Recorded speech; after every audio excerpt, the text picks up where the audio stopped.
Les infos.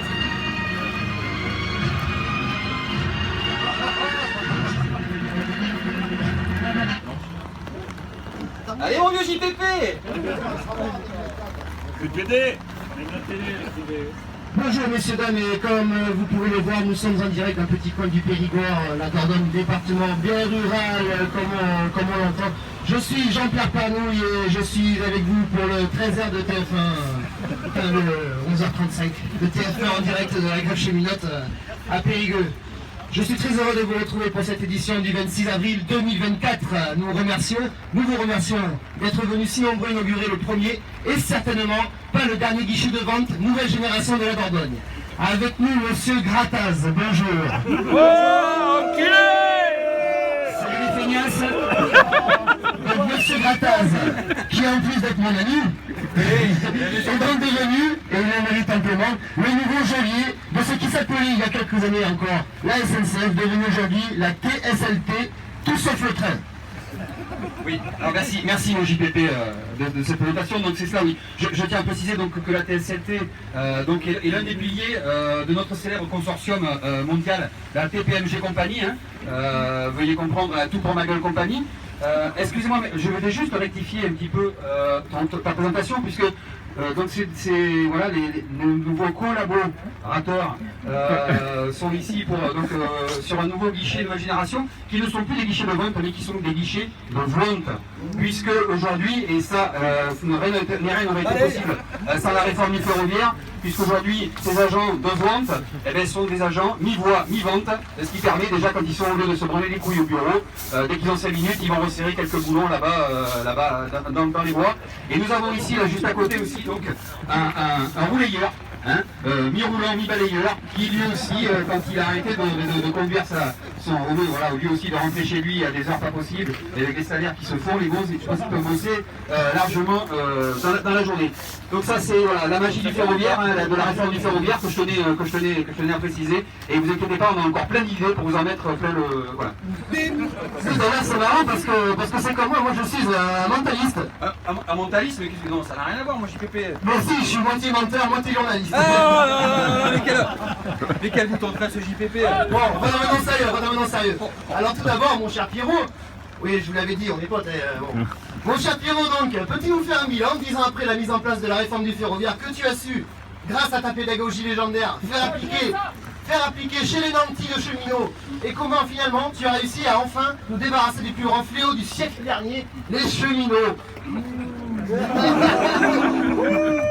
Oui, mais en premier lieu, je tiens quand même à préciser que la SNCF ça ne s'est pas démontée en un jour, mais grâce à la direction, à la base de la direction, et grâce à la politique de casse menée par la droite depuis des années, les différentes trahisons des socialistes, nous avons réussi enfin à finir par couler la SNCF et créer donc la TSLT que vous voyez là, donc aujourd'hui qui va enfin nous permettre de nous en mettre plein les fouilles sur le dos de ces feignants, quoi. Voilà. Profiteur. D'accord, donc dis-nous un peu plus sur ta méthode révolutionnaire de ce qu'on pourrait qualifier le dialogue social du futur. Il est sur mon JPP que rien n'a été facile, surtout voilà, ça fait des années, des décennies que les gouvernements et les directions successives essayent de tordre le nez des cheminots, donc ça n'a pas été facile. Il aura fallu user de beaucoup de pédagogie. D'ailleurs, sans fausse modestie, je pense être à la pédagogie ce que tu es au journalisme, ce qui n'est pas peu dire. Voilà. Donc je disais, des années à désinformer, des années à mentir, aux cheminots, aux usagers, et même des fois... Voilà, c'est chiant ces cheveux.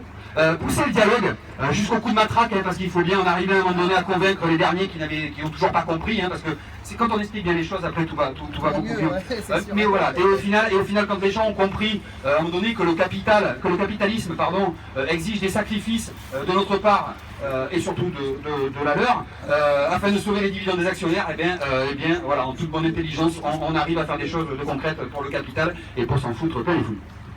Ah, c'est très intéressant, mais c'est vrai. D'ailleurs, dis-le à tout le monde ce que tu as fait comme effort, mon Pierrot.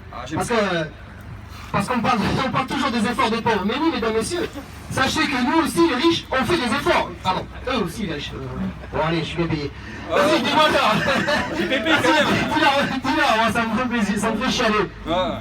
Ah non, c'est vrai que moi j'aime pas trop me mettre en avant, mais bon, à un moment donné, j'ai moi-même fait des efforts, j'ai moi-même divisé mon salaire par deux, oui, messieurs, dames, qui est retombé à 500 000 € par mois. Donc quand on dit que les riches ne font pas d'efforts, eh bien merde, à un moment donné, on veut prouver que nous aussi on est def, on sait faire des efforts et on sait être solidaire. Arrêtez un petit peu, hein.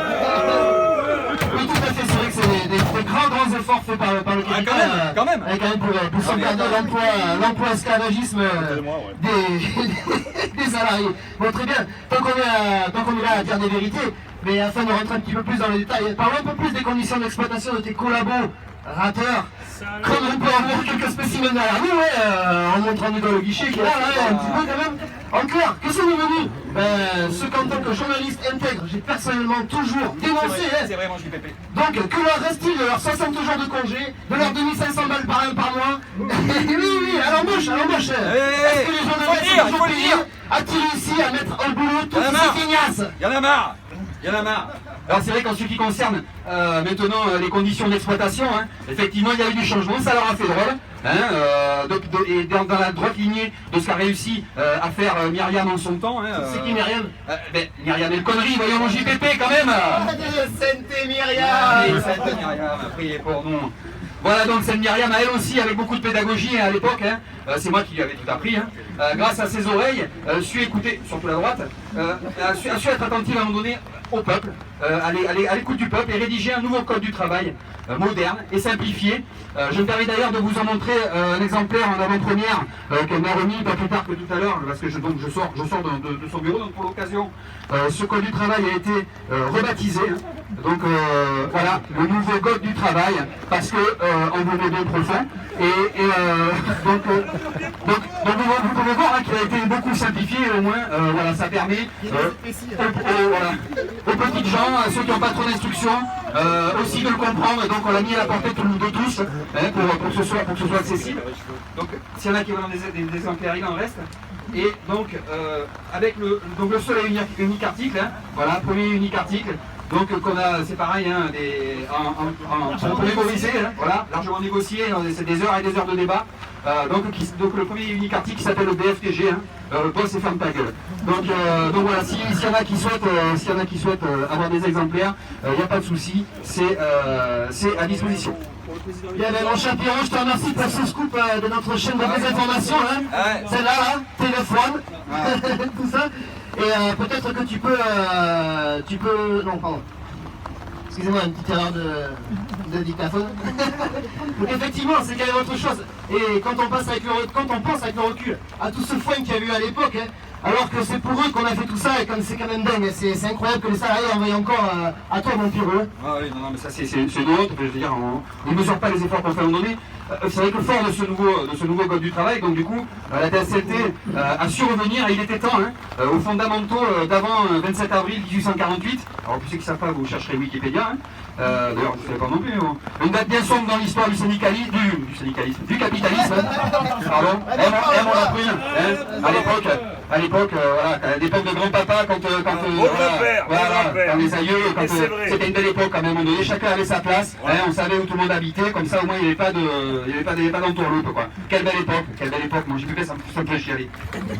Ouais, ce qui est bien, moi, c'est que heureusement, pour tout le monde tourne à l'ombre, grâce à toi, hein, puisqu'on a aujourd'hui quand même que les salariés et les cheminots sont quand même pas mal, et au moins tout le monde sait où il habite, ça simplifie les choses. Hein. Ouais, c'est à toi.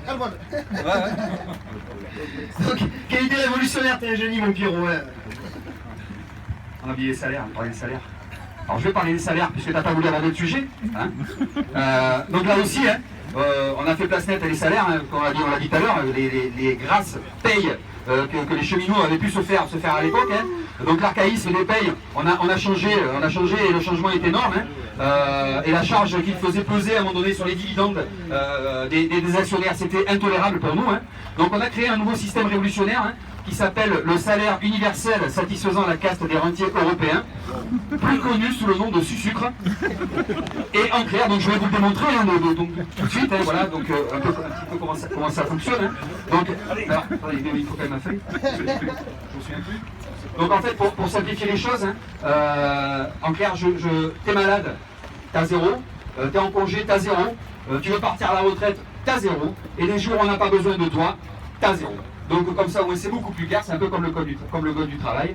Et donc pour le reste, quand même, afin de récompenser les plus méritants, hein, parce qu'il le faut bien à un moment donné, il y a même une récompense, hein, parce que quand même, on n'est quand même pas des animaux. Hein. Donc du coup, regardez, je vous montre un petit peu comment ça fonctionne. Voilà, regardez, voilà, un petit peu, c'est calme, hein, voilà. Regardez, voilà, et voilà. Et quand même, c'est vraiment le capitalisme, hein, voilà, et voilà. Donc le sucre, révolutionnaire, ça aussi des années d'échanges, de travail, etc. Voilà. Oui, du coup, ça nous donne un système, oui, ce que je voulais dire, donc ce que j'ai dit depuis le début, un système beaucoup plus égalitaire, hein, puisque quel que soit le service, eh ben, t'as rien, comme ton voisin.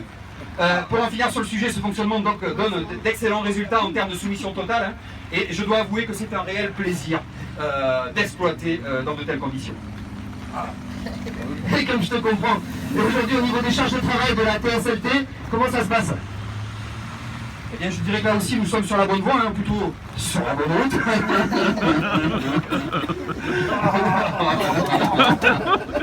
Car aujourd'hui, 95% de tous les trafics fret ou voyageurs sont enfin revenus sur la route, je dirais enfin. Hein. Il ne nous reste que quelques lignes à éradiquer, notamment dans ce trou perdu qu'est la Dordogne, hein, qui commence à nous faire chier aussi les caroules.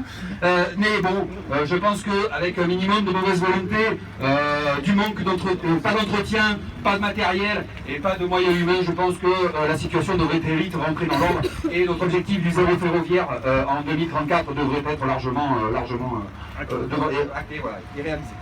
C'est une bonne nouvelle et quel soulagement pour nous les journalistes, les mentalistes, pardon, moitié menteur, moitié journaliste, qu'à connaît plus mieux qu'un mode de transport qui ne pollue pas ou qui n'a qu'une petite dizaine de morts par an.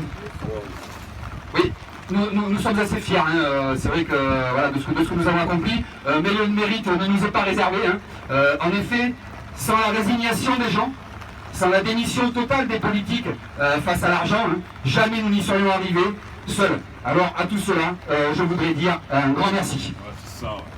Et donc, c'est moi qui te remercie, mon Pierrot. C'est sur ces quelques mots bourrés d'humanité hein, que nous quittons avec la petite citation du jour. Prends ce que ton voisin, prends ton voisin ce que tu pourras, sinon toi, tu n'auras pas demain. Musique. Au revoir.